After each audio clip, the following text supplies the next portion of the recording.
Evening, everyone. Buenas noches. Tuesday, December 21st, 2021. Live market observation, volume 50.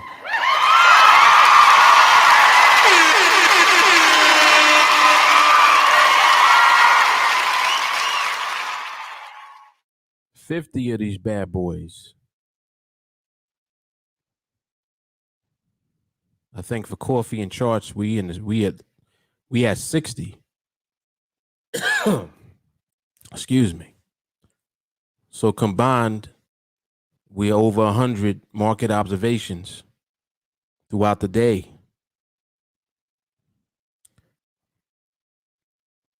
In addition to power-packed content, knowledge, information, education, and of course the rant man.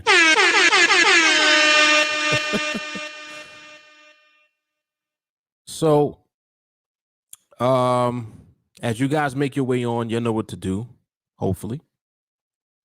Be sure to like and share the video, first and foremost. Whatever platform that you're tuned in from. If you're tuning in from Facebook, like and share the video, follow the TeamAlliance Facebook page.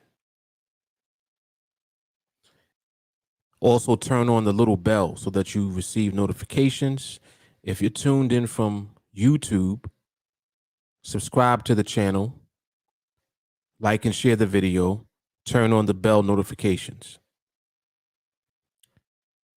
And if you're tuned in from Twitter, like and share the video, then retweet on your timeline.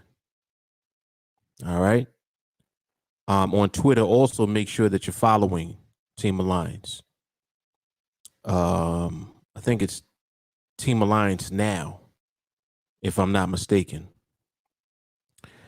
Underneath the video, wherever you're watching, you'll see all the social media. Make sure that you connect with every social media platform for TeamAlliance. That's one thing that I have not been mentioning, but make sure that you do that. So If you're on any of them platforms, connect with TeamAlliance using the link underneath the video. You'll see the link. We're connected to everything: Snapchat, TikTok, LinkedIn, Twitter, of course, Facebook, YouTube, anything you can think of. I believe that we are connected to. And if I missed anything, I'm going to figure out what it is, and I'll connect to that too. This way folks can find this content, because this is powerful information that we're dealing with here, and it needs to be handled with care. You don't just get exposed to this information and remain the same. This is going to change you, man. It's going to change you. If you allow this information to sink in, whatever walk of life that you might be from, this information right here will change things for you when you commit to what it is that we're doing here. So for any of you who are new, if you're not familiar with what's happening, this is NADEX. This is TeamAlliance. NADEX is a trading platform that allows you to trade derivatives. Derivatives are just simply another name for instruments that are based on an underlying market. So, for example, we trade binary options. Binaries are a derivative of the Forex market.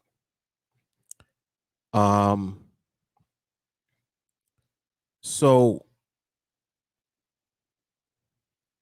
because of that,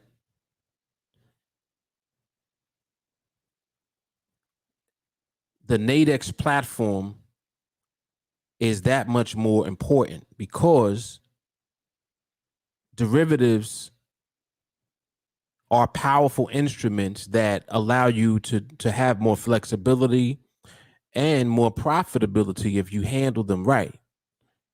So what I'm saying is that binaries make the Forex market more powerful to trade, because Forex alone does not afford you the same opportunity that binaries do. It's just a different dynamic altogether. The binaries are a much simpler instrument to trade. It doesn't require that the market moves X amount of pips in order for you to profit, unlike Forex. In Forex, in futures, in crypto, in the stock market, in any market that you can think of, the market has to move a certain amount of pips in order to give you the ROI on your trade, in order to give you the ROI on what you put into that particular trade at the time. Binaries are not like that. If you don't understand binaries, just like anything else, you'll lose a lot of money. But it would behoove you not to go into any market trying to trade and not understanding what you're trading. So for that reason, you need direction, you need guidance, you need education, and you need knowledge, so that you can be successful trading the market that you choose to. So for us, binaries are what we trade. And in my opinion, binaries are the best thing that you can trade on the planet, period. It's better than everything. And I say this all the time, but I back it up because I show you how. I can show you how it's better. Let's do some observation. I did a comparison not too long ago. Market looks real good right now too, by the way. This is looking good for horizontal right now. Market looks real good.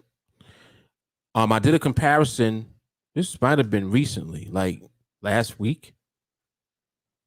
Was that last week? Yeah, today's Tuesday.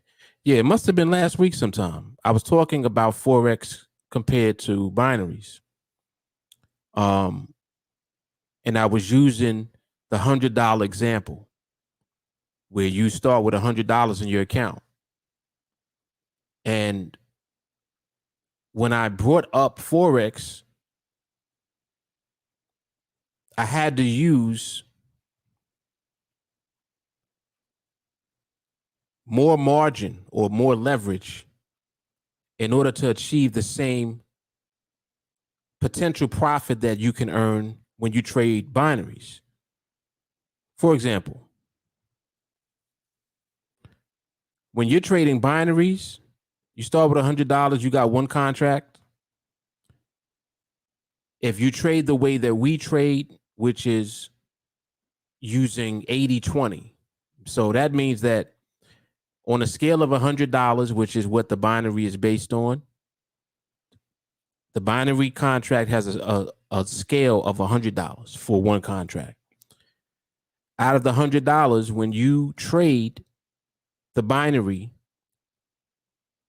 if you're doing 80-20, what that's saying is you're going to profit by $20 and you're going to risk $80 on the trade. Now, if you're trading that way, there's someone that's trading the opposite of that. So there's someone that's going to risk only 20 with the potential to make $80. See? So when you place your trade is matched up with the person that's trading the opposite risk reward. Instead of them risking 80 to make 20, they're risking 20 to make 80. So they're on the other side of your trade. And this is why NADEX is powerful, because NADEX is simply an exchange. So all they do is facilitate that transaction. They're facilitating the transaction between you and the person on the other side of the trade, who is also the person on the other side of the risk reward equation, because it's 80-20 either way. You're either risking 80 to make 20 or you're risking 20 to make 80. Okay. So now what happens is, if you're on the side that we're on, we're going to risk 80 to make 20. Oh, but Mark, that sounds crazy. You're risking $80 on one trade? You got to understand that the likelihood of losing $80 with the way that we observe the market is low to none. In other words, we're not going to lose. I ain't even going to do all that. We'll just assume that we're not going to lose. So based on this one example I'm using, you're going to earn $20 on the trade, right? NADEX, they collect a fee. They collect a fee when you place the trade, and then they collect a fee when the trade expires. So if you place your trade and then you hold the trade until expiration, which we do, you pay the fee twice. You pay the fee upon entry, and then you pay another fee upon expiration. So we pay two fees, $2. So out of the 20, we paid $2, leaving $18 profit. You with me? So that means that with one contract, if we if we start our account with $100, and if I'm not mistaken, NADEX is having some type of promotion where they don't got a minimum. I know I'm not bugging. I know I read that somewhere. I think it's running until next year, if I'm not mistaken. I think until May of next year. Somebody can correct me if I'm wrong, but I know that I read that somewhere. But there's no minimum. But anyway, let's just assume that it's the minimum that they normally have, which is $250. So you deposit $250. Then what I suggest that you do is withdraw $150, and then you leave $100 in the account. That's how you get your $100 to start trading. Now, start with $100. When you earn $20 on that $100, and you pay the $2 for the fee to NADEX for that trade, you're left with $18. That's where the $18 comes from. And what I did when I used the comparison to Forex, I had to use, if you're starting with a $100 account, that for one, you have to have extremely high leverage. So your Forex account got to be 1 to 500 or 1 to 1,000, right? It got to be up there. This way you can earn $1 per pip.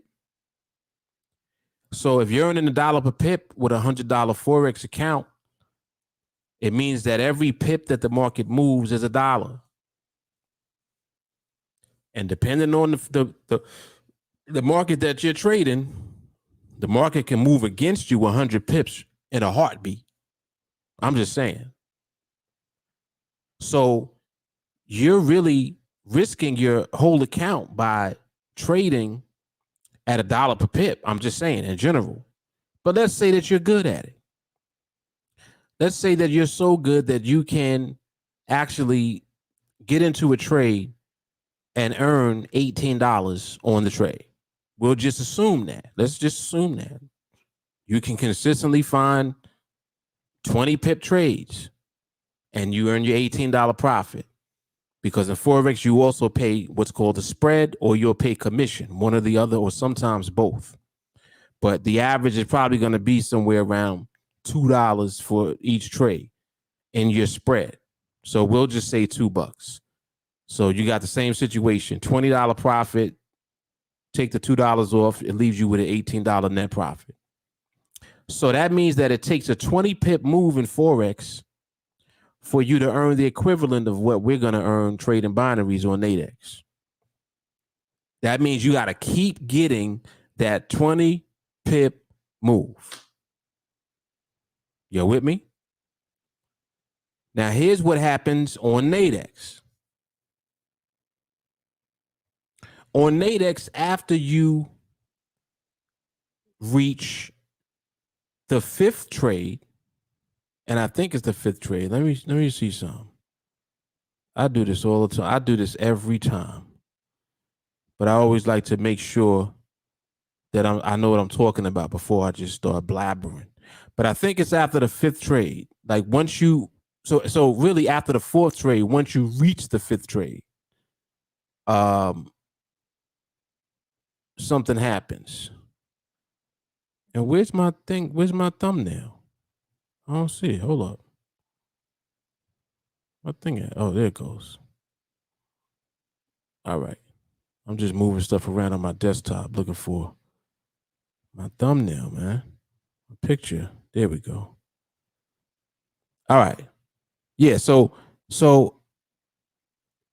actually, yes. Yeah, so once you get to the 4th trade, excuse me, once you're at trade number 4, which will have you with the balance of around $172 in the account. At $172, you now can get 2 contracts. So here's the scale up element that we have on NADEX.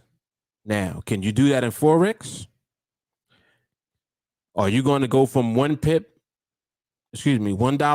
to $2 per pip? Once you got $170 in your account? I don't know. Are you going to do that? $2 a pip? Because now $2 a pip is what you have to be earning to keep up with what we're making on NADEX. Hold on. See? Last time I didn't do this. But I'm using this now again because I want to show you how NADEX is better. Like people don't be listening. I still got people messaging me now telling me about Forex, telling me about crypto. I'm like, why are you still telling me about this stuff? You shouldn't be telling me about anything. You should just be listening to what I'm telling you. Because you can't compare what I'm talking about to whatever you're doing. I don't care what it is. Forex, crypto, futures, traditional options, Robinhood. I don't care what you're doing. What we're doing with these derivatives on NADEX is better. Period. It ain't even a debate. And it ain't even close. It ain't even you can go from $100 to full-time income in 30 trades. Just by consistently winning 30 times on NADEX trading binaries, you can build your account from $100 with one contract to thousands of dollars, tens of thousands of dollars with hundreds of contracts in 30 trades. Just by winning your trades.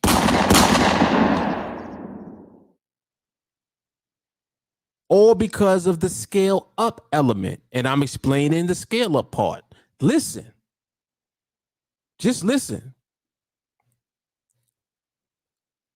In order for you to keep up with us just going from one contract to two, it means you got to go from $1 to $2 per pip in Forex. Are you doing that? Are you going to do that? Your account is around $170 in profit now. Well, not in profit, in your balance, excuse me. So you earn $70 in profit, assuming that you traded 4 times. And mind you, each trade you had to have earned a 20 pip profit. So that means you had to consistently get into a trade and make 20 pips just to earn the equivalent of what we are going to earn on one trade with one contract. It ain't even close. But let's keep going. Let's keep going. Hold on, let me glance at this market real quick. Market right is about out of position right now. Let's see what it was doing back here. Oh, excuse me. This 1035. Excuse me. This 1035. Where does this open up at? 725. It probably had no pricing though. This 1035 right here. Did anyone see this just now? Was there pricing? Was there pricing? Last minute looked like it opened up at 2.5. So I'm curious to know if you saw any pricing. I doubt that you did, but if you did, let me know. But anyway, so let's keep going. So now we had 2 contracts on NADEX after 4 trades. After 4 trades, we're at 2 contracts. So now we're not making 18 no more. We're making $36. $36. So in your Forex, you either got to make a 40 pip move, 38, 40 pips or whatever to get the $36, or you got to increase your leverage from $1 per pip to $2 per pip. You pick which one. Which one you going to do? You either got to earn more pips or you got to increase your leverage. And you got to do that after you got $172 in your balance. Let's say that you are Superman in Forex. You super Forex man. You increase your leverage. You add $2 per pip. Cool. So you still only got to get your 20 pips or whatever to make your money. Cool. But be careful. Be careful. You add $2 per pip. Per pip. That means if $20, 20 pips goes against you, that's $40. Be careful. I'm just saying. But let's say that you super Forex man. You had $2 per pip. We had 2 contracts. So now this is what we do. We trade 2 more times. 1, 2. After 2 more trades, we scale up again. We go up to 3 contracts. Hold on. Pay attention and keep up with me. We go up to 3 contracts. So that means you got to go up to $3 a pip.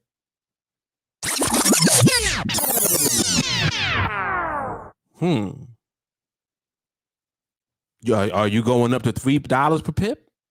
Mind you, the balance $244. So now when you get $244 in your account, you got to go up to $3 per pip. You can do that, or you got to get a 60 pip move now, because now we're at the point where we're earning $54 on one trade. Not 18, not 36, 54. We're making 54 now. Pay attention.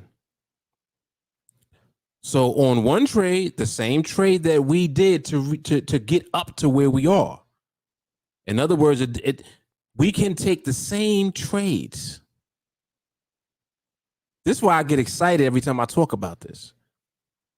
So the same trade I took with one contract, I could do that again. I could find my way into a trade like that again. Now with 3 contracts. And now instead of making 18, I'm making $54.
See, anytime shit start getting real, they be trying to block it, man. I don't know what happened. Everything just froze and shut off. Let me come back and share this screen back. You got audio back?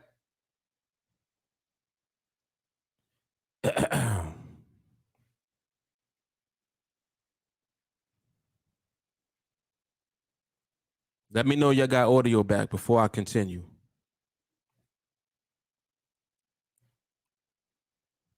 All right, cool. All right. So before I was rudely interrupted. So listen. So Super Forex man, you got to scale up. You got to increase your leverage now to $3 per pip to keep up with us. I don't know if you're doing $3 a pip. I don't know if you're going to do that. Again, your account, $244. Once your account, so right around $250. When your account get to $250, are you going to push up your leverage to $3 per pip? Damn. That means 20 pips is $60. 20 pips is $60, man. 20 pip move mean it if it go against you by 20 pips, you down 60. And I don't know how, like where you got to be to get a margin call, but you better be careful. I'm just saying. So anyway, you got to increase your leverage to $3 per pip to keep up. So we keep going. 2 more trades, we go up to 4 contracts and 2 more trades. Balance is only $350. $350, you got to increase your leverage to $4 per pip. Now, understand something else that you have to understand and be clear on. We're assuming that you're earning $20, 20 pips every time. So every time you trade, you get into 20 pips. We're assuming that that's what you're doing in Forex. So we're not taking into consideration any movement that goes against you. You might get into a trade that goes against you first. I'm just saying.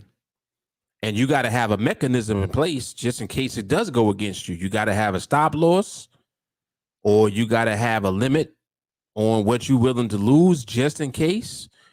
And we're not even including or accounting for that. We're just assuming that you're going to win your trades. I'm just saying. If you super Forex, man, that's the only way that you're going to win every time. That's the only way you'll get 20 pips consistently. So, want to keep going? Let's do it again. Let's do it again. So we keep going. 1 trade, 1 more trade. We go up to 5 on the next trade. Balance is $424. So at $420 in your account and your Forex account, you got to go up to $5 per pip. $5 a pip, and you got to get 20 pips. This is why, see, when I break it down like this is the moment where the person that's been sending me messages and debating with me about the whole Forex is better thing, they feel like this.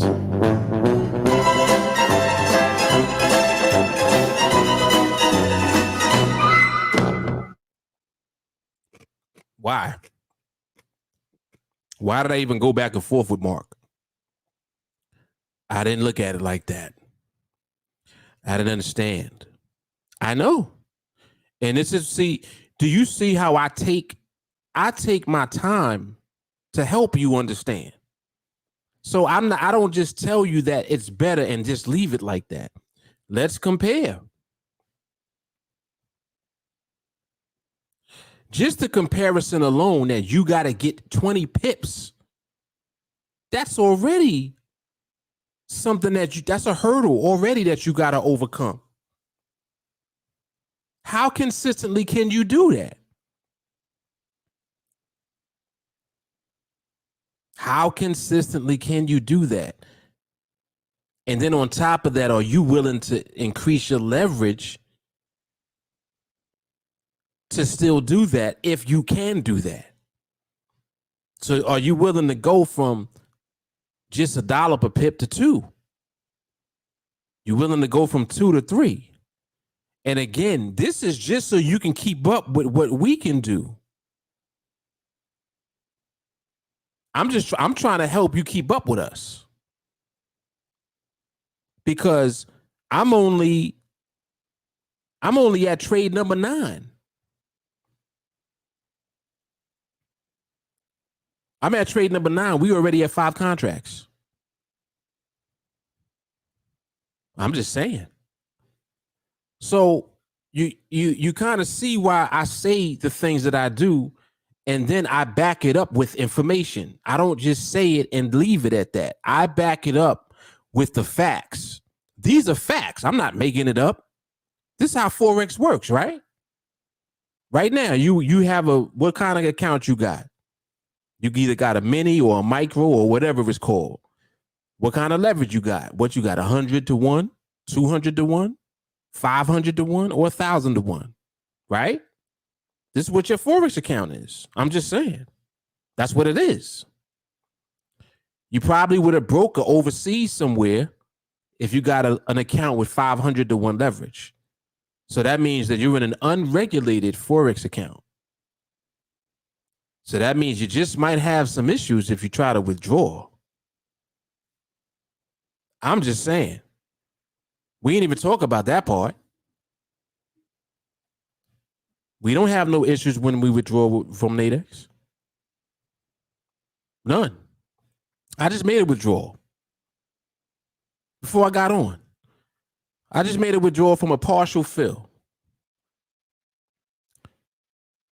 My partial fill was $1,300.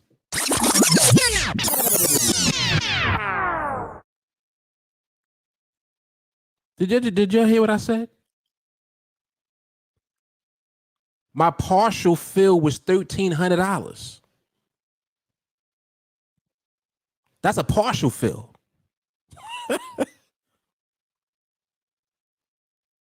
And you still beat me in my head talking about crypto and Forex and futures and Robinhood?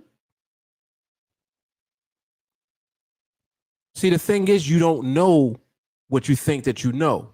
So when you run into this, like I said yesterday, you hit the lottery. This like winning the lottery. Just you coming into a live stream. If you here now for the first time, you hit the lottery. Because you're going to learn about something that nobody else knows about or is doing around you, because this ain't popular, this ain't mainstream, and it ain't viral. But it's still the best. Hold on, man. Hold on.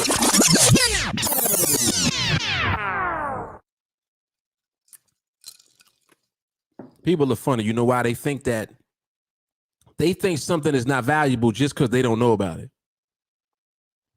This is how people in their mind value everything. Well, I ain't hear about it. They think because they didn't hear about it that it's meaningless. It doesn't have any value whatsoever. Don't you realize that most of the stuff that you don't hear about is that's where the bag is? I say it again. Most of the stuff you don't hear about, that's where the money's at. The money ain't gonna be where everybody is. So all the stuff you know about in the mainstream, that ain't where the money's at. Because everybody's there and everybody's not making the money. Are they? Hello? Is this thing on? See? All this mainstream, it went viral. That doesn't mean that it's going to work for everybody. That means it's not going to work for everybody. All it means is that you know about it or you heard about it, but you ain't going to do shit with it anyway. So just because it's in the mainstream and it's popular, it doesn't mean it's good or the best. I'm telling you about something that exists. NADEX has been around already. They're not new. You just didn't know about it. You understand? You didn't know. But now you know. So this is what I'm saying about when you discover something. When you run into something, you need to pay attention. Like, wait, let me listen to him. He's saying that this is the best. I wonder why he's saying this is the best. Why he's saying this is better than crypto? Everybody I know is in crypto. Yeah, everybody you know is in crypto. Who you know that is rich from crypto?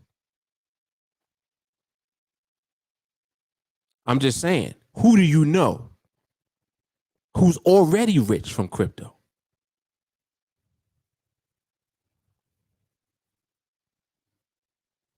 See what I'm saying? I know more about crypto than you do. And I don't even trade crypto. And I know and understand more about it than you do.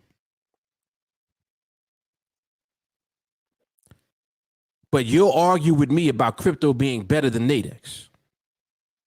It's insane. You gotta I'm not making it up, man. You gotta see what my inbox be looking like. People are nuts out here. Well, Mark, you should offer some type of crypto service. For what?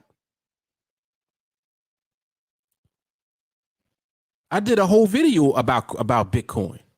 Matter of fact, go to buybitcoineveryweek.com. And that goes directly to a video that I recorded about Bitcoin, telling you how to really invest in Bitcoin. Watch that. So you stop trading it. Y'all out here trading crypto. Insanity. You should just be buying Bitcoin every week and just holding it. That's what you should be doing. And I've been telling you that now for years. But anyway,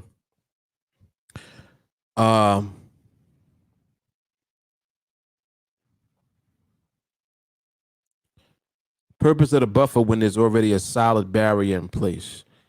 All right, let me zoom into this chart real quick. Try to explain it. When you say a solid barrier, what do you mean?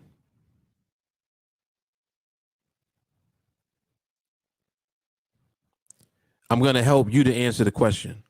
When you say when there's a solid barrier in place, what does that mean? Explain that.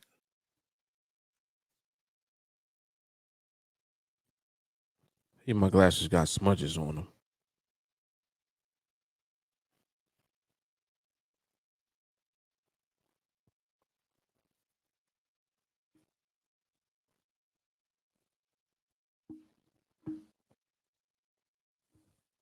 Damn.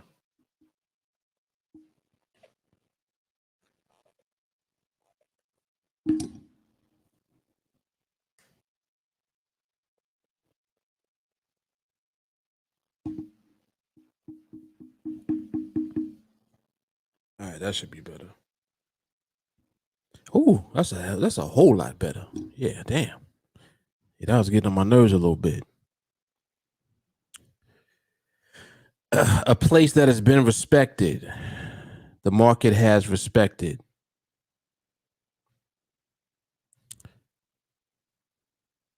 Well, I don't think that you're fully clear on what the barrier is, because you got to elaborate on that.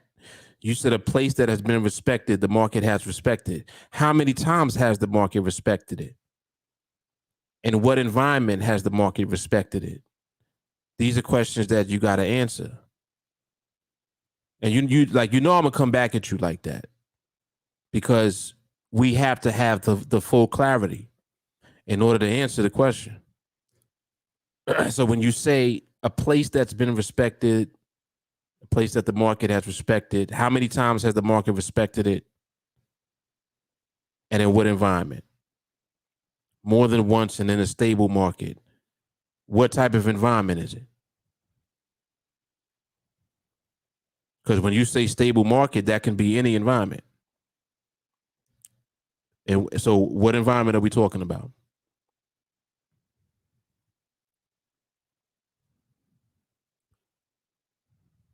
And this is good. The way that I'm going through this is good, because it will help you guys understand how to arrange your question so that you understand it properly when the answer comes. Okay, an arranging market. Okay. So you're saying that when there's a barrier in place in a range, what's the purpose of the buffer when there's already a barrier? Well, the buffer is part of the barrier. And I believe what you're saying is that if you already have the extent of where the candles have been already tested, then why do you need space in between the candle and the strike? Is that what you're asking? You're basically asking, why do you need space between the candle and the strike? Is that correct?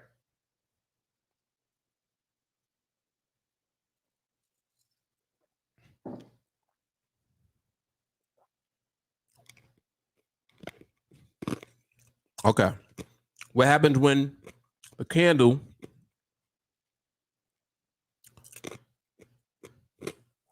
excuse me, hold on.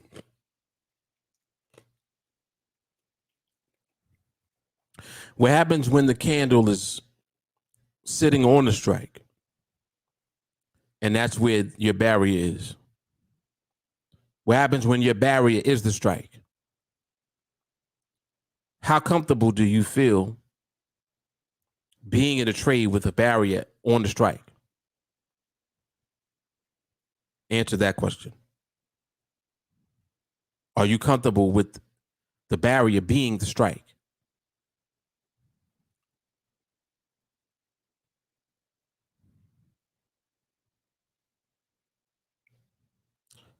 Right. It's out of position. Now, when you say it's out of position, why is it out of position? Because of what?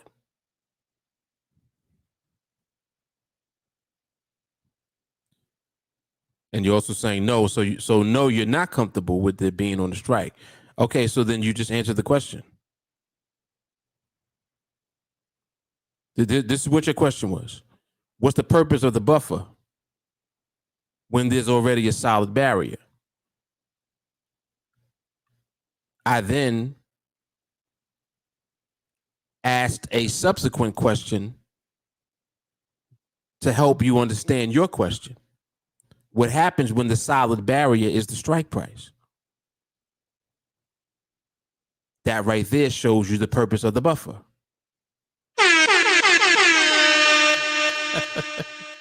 Make sense?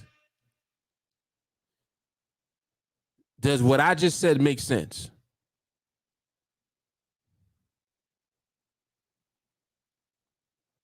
Because what I'm doing is I'm taking your question and then I'm allowing you to answer the question.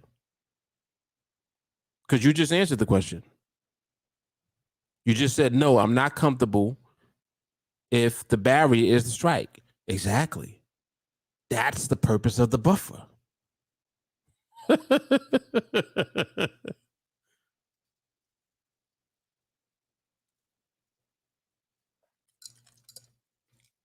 All right, excellent. That was good, right?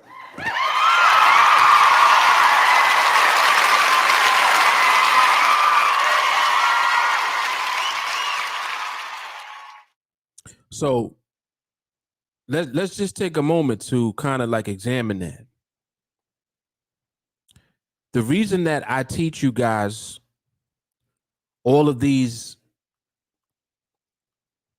layers within horizontal is so that you have as many things in place to avoid the market moving against what it is that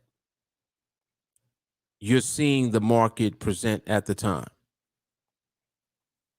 For example, you can have a range and then the market can move out of position. But when you have a range where there's a barrier established and then the candles cluster, it will prevent the market from moving out of position if a trade comes at the time when the cluster is present. So when a cluster comes as a result of the barrier being there during a range, the market ain't gonna move out of position on you because there's a barrier and there's a cluster, meaning that that barrier was tested multiple times. And the market is that stable that it tested the barrier that many times and the barrier held each time. And if there's a buffer in place, it means that it did not exceed or violate the extent of the candle. The buffer is there in the event that the movement, if you're in the trade, does violate it. Even if it violates it, because there's extra space before you get to the strike, you still have an extra layer of protection to protect that trade while you're in it. So that's the purpose of having the buffer. When you have that space between the candles and the strike, now when the market is stabilizing and then it's in a range and then it starts to cluster because of where the barrier is, even if the market is moving towards the strike, when you're in the trade, more than likely it's not going to exceed the barrier. Just in case it does exceed the barrier, there's space between the candles and the strike, and because the market is ranging,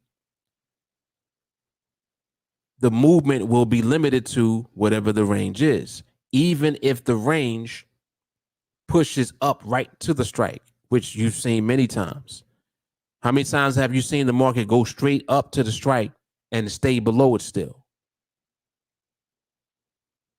Not to say that that's what you want to happen, or if you're in a trade, that's what you wanted to do, but understanding why that happens, that's what we're doing.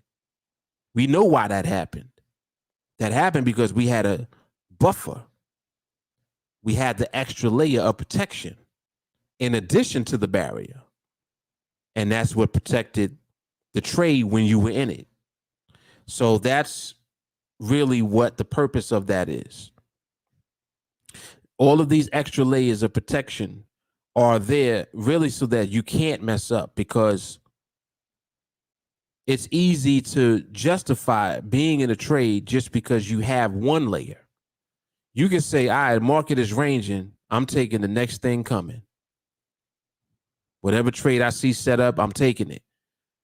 Well, if the market's ranging, the market may not be horizontal though. Whoa. The market might be moving diagonally in a range. And if it's doing that, that means that it could violate the strike that you choose. That could happen. You see? But what happens when you have a range and then you have a barrier established? It means that the market ain't moving past that level. And then when it does that multiple times, you now have the candles clustered together. So now they start to look like this, the box. So now you have the activity remaining in the box. You have the market in position relative to the strike. And now the market respects the price level that it has created, which is also under or over the strike. So look how many layers you have protecting the trade when you're in it. You got range protecting you. You got the barrier protecting you. And the clusters are the proof of the barrier.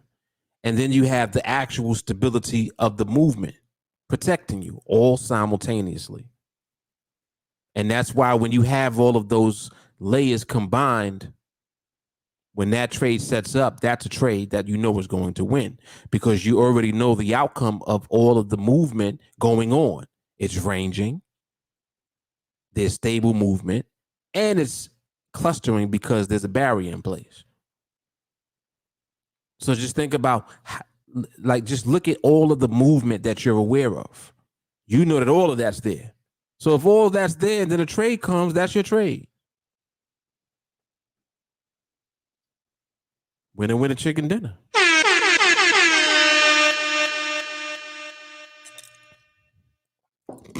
See? Understand that you can take it upon yourself not to do what I give you instructions on.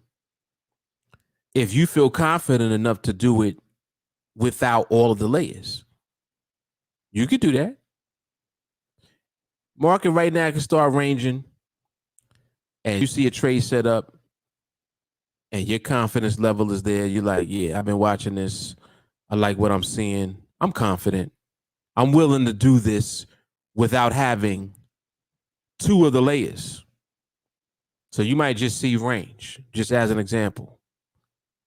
Or you might see the market just moving with stability with no range. And you might choose to use that and go that route. And you say to yourself, if this sets up, I'm going to take this because the market is moving stable. I ain't mad at you. But you got to ask yourself what's giving you the confidence to just rely on that one layer. See, like put it like this. Anytime that you're still asking questions, it means that you don't have confidence. And the reason that you don't have confidence is because you haven't seen enough and you haven't dealt with the market enough to know. That's all it is. And this is why observation is the key to everything, because observation is what gives you the time. It gives you the hours. It's like you need to be aware of what the market is capable of doing when there's one layer present. Let me give an example. If the market don't have a barrier, the market can move through the strikes, even if there's no momentum. Whoa. Listen to what I'm saying. You don't need momentum for the market to move through a strike. We just know that momentum is what's needed for vertical to ensure that when it does move across that strike, it does so with emphasis and with force. Why? Because if the market has all of this force in it, it's forcing the market to stabilize the movement at the same time. There's more momentum than there is any type of reversal energy present. And the momentum overcomes and overwhelms the reversal energy. So even if the market moved and then wanted to come back, it can't because there's too much push. That's why that is in vertical. See, now when you're dealing with horizontal, you got a lot of area that can turn into gray because you don't know. So you'll take one element, one layer, and you'll try to use the one layer to trade with.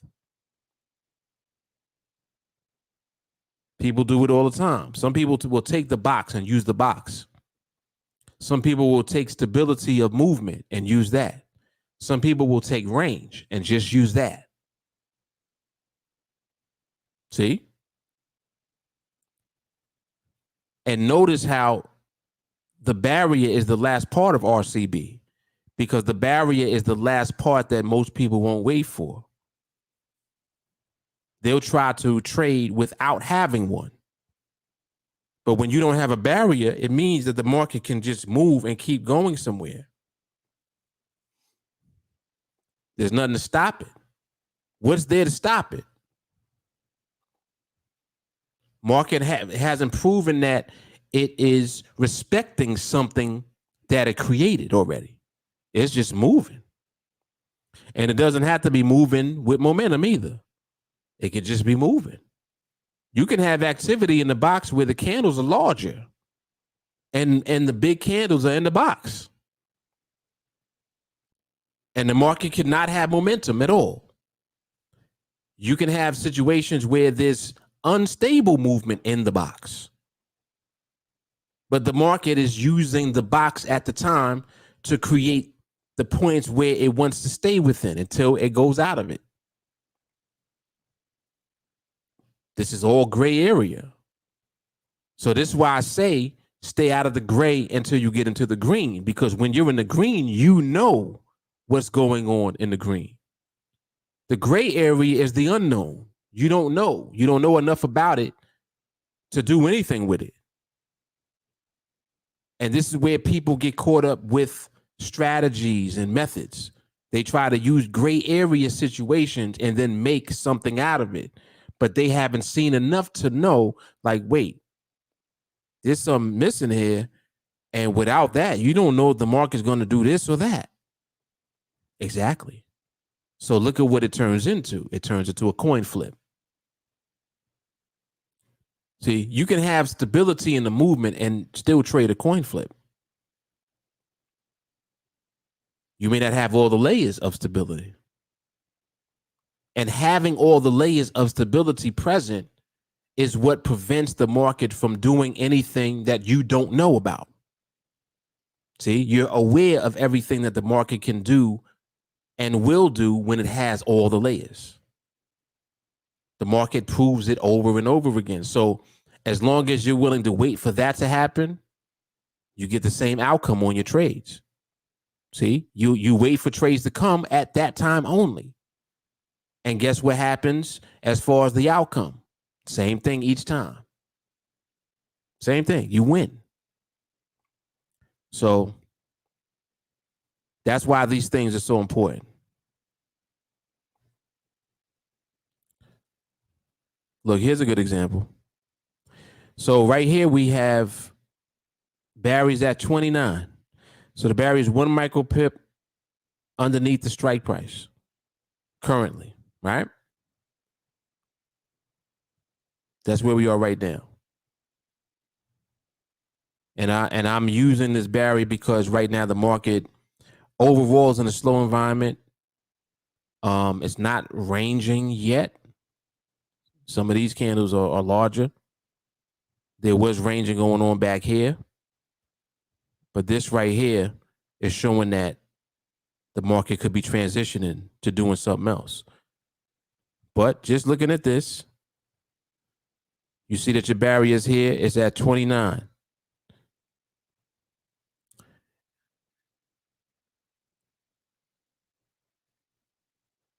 And right there, you see how the movement is pressing 29? It's pressing it. This is the last minute right here. It's pressing it, and at the same time, there's no trade setting up at all. There's no trade. So what you do is you observe the behavior. Now, when you look at this, you see the fact that it's pressing that 29 barrier. It's literally sitting right on it. And now the indicative is actually on the strike. See, I went to 273. So you see what I mean about the market being that close to the strike with no buffer. There's no room for the market to do anything. It's too close to the strike. So this is not even anything for us to look at as far as considering anything. That's just something to just watch and just see how the market behaved relative to this barrier that it created at 29. And, it's pretty much respecting it for now. But that doesn't mean anything as far as a trade setting up. But the behavior itself, that's what we're paying more so, our attention to. We want to know, all right, it's ranging again and it's respecting barrier again, but it's out of position because it's too close to the strike. So you see how we can break it down and we can dissect it and make sense of it? See? And that's what keeps you out of the market when you have no need or reason to be in it. Because someone that is not in the know, they'll look at this and they'll say, oh man, look how the market just held. I could have took this trade. I would have won. First of all, that's not even a trade. That ain't no trade. Why would you want to trade? Why would you want to be in a trade that close to the strike? It wasn't even moving away from the strike. It just was sitting there. Look at where it was. Just was sitting there. When as low as 26 came back up. Here it went as low as 28. The lowest that it was 25 here, but it didn't go down to 25. It opened at 25, see? And then went up. And then it started to retest the barrier on the next few candles. So that's where you are now. Now you can see the market now being contained still. It's still contained in this area now. And you know that back here, it respected that barrier at 29, but that's still too close to the strike to do anything. You see? So you need the market to position itself away from the strike with the same behavior. Same behavior where it's respecting where it's been already.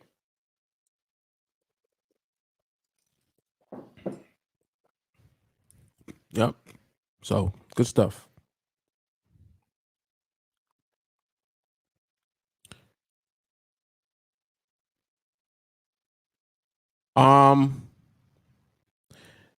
No, I don't. No. Yeah, because you want to have, see, by default, I'm gonna have all the layers because that's what my eye waits for. If there's something missing, I'm gonna see what's missing, and I know that, depending on what it is, that ain't nothing to play around with. Nothing to play around with. So, um, put it like this: when I decide what perspective I'm in at the time, I will end up in a trade if one comes. But I only end up in the trade because the market was stable at the time. And for horizontal to not have all of the layers, all right, let me do this. If I had to pick one to not have,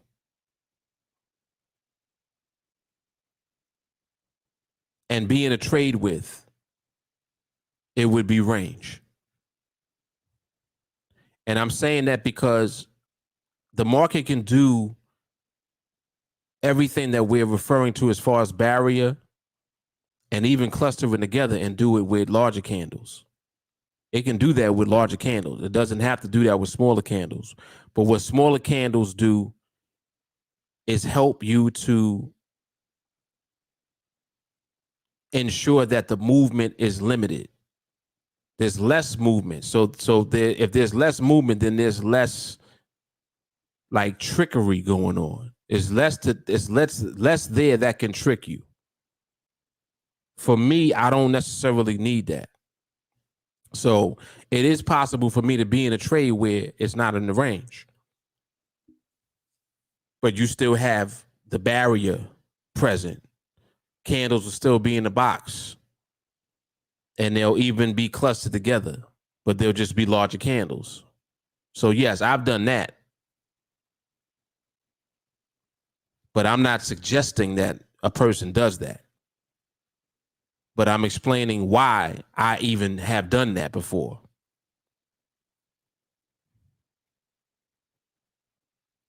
And it's just simply because the market can move with more distance and still have the same behavior as far as respecting the levels that it has created as a barrier, and also just having stable movement. Absolutely. It can do that even if the candles are not small. But yeah, the smaller candle dominance, what that does is prevent you from messing up the other things. So that's why I added that on. It's like it's the first indication that you get really that the market is becoming stable, because your eyes are not really paying attention to stability until you see less movement. It's more difficult for you to see stable movement when there's more going on. When there's less going on, you can see it. The same way that when there's less going on, you can see unstable movement. You understand? Like a range will show you unstable behavior. But the range is what the first indication of the market transitioning into stability is going to be. It's going to start ranging first. You're going to see smaller candles. That's letting you know, listen, the market's moving less. So the market's moving less, then there's less that the market can do that's not stable. Makes sense? It makes perfect sense, man.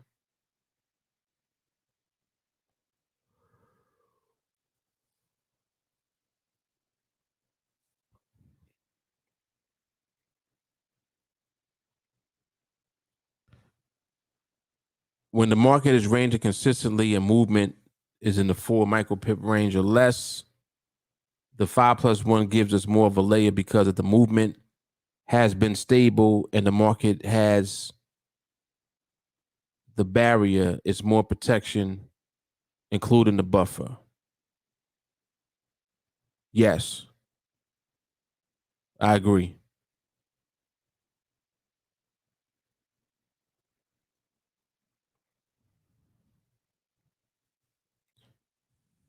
Jamal, what is this? A question? A statement? What is that? I don't understand what you're saying. Um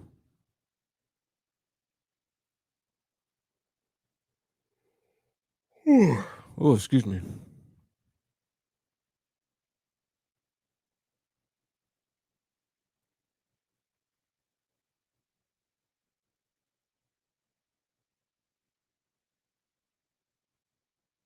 Yeah, so all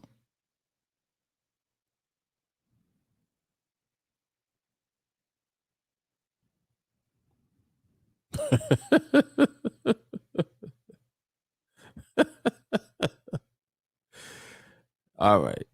Silliness, I see. Silliness.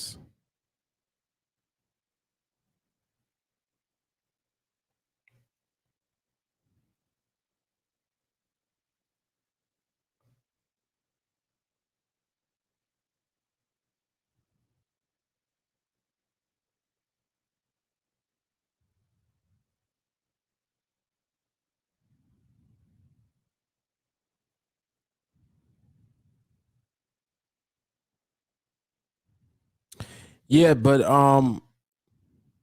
overall,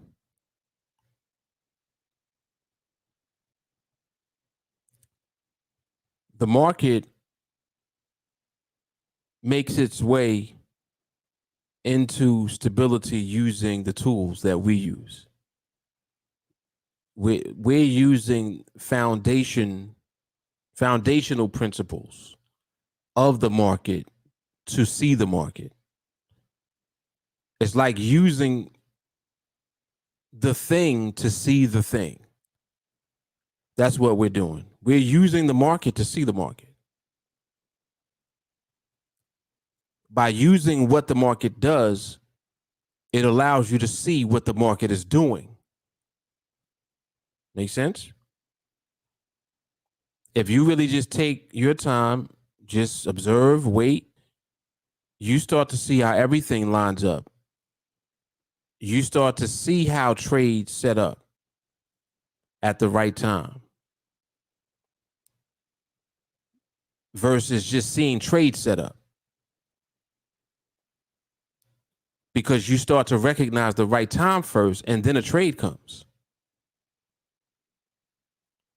But you recognize the right time, which is why you saw the trade at that time. And if you compare that to the way that most people operate, most people look for trades first. So they're bypassing the market behavior in search for trades, in search of trades. And that's the most dangerous thing you could ever do. Look for trades. We don't look for trades. We need to understand the behavior that's going on at the time. Another thing that you guys have heard me say many times, you can trade any behavior if you understand it. What's crazy is that we stay away from reversal energy, but you can trade reversal energy. Reversal energy you can actually use it to your advantage if you understand it. But that's a whole nother thing. You understand? It don't even make sense to do all of that when you have something more simple to do that doesn't require as much thought. All you gotta do is just wait for the market to stabilize. And you know what it looks like because you understand the layers that the market uses to stabilize. It uses range. That's the first thing you start seeing, smaller candles. Then it uses the movement, that move hold behavior. You stop seeing wicks. You stop seeing reversal energy. You start seeing stable movement. It starts holding. It moves somewhere, stays there. Candle moves, stays. Start seeing that behavior. Next thing you know, the market now has created a barrier because it's holding at a point. It moves up there, stays there. Moves back up there, stays there again. Barrier. And then it does that over subsequent candles. There's the cluster. So you got the range, then the barrier is created through subsequent candles. So it's simultaneously creating the barrier and the cluster at the same time, which is why you've heard me say that the barrier is what's created first, then the cluster comes. In other words, you need multiple candles to have a cluster, and you need multiple candles in order for a barrier to be there because the market has to revisit what it created. So they're really intertwined. They run together. That's powerful, man. It's powerful. Stop it. What you talking about, Willis? Stop it.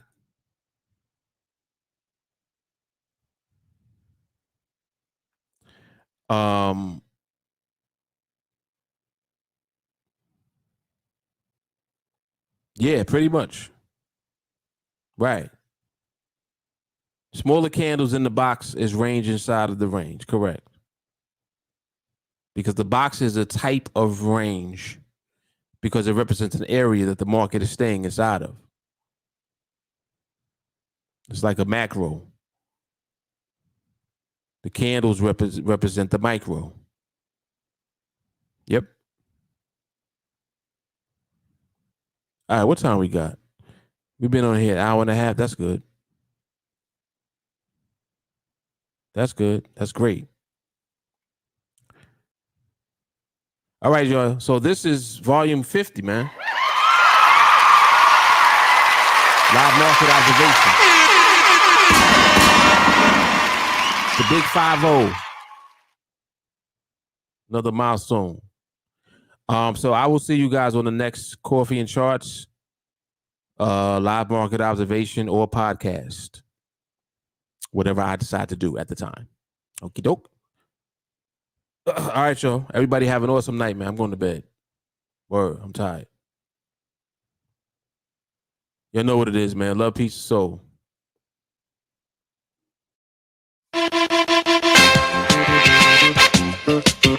Dom the Monko. Dom the Monko.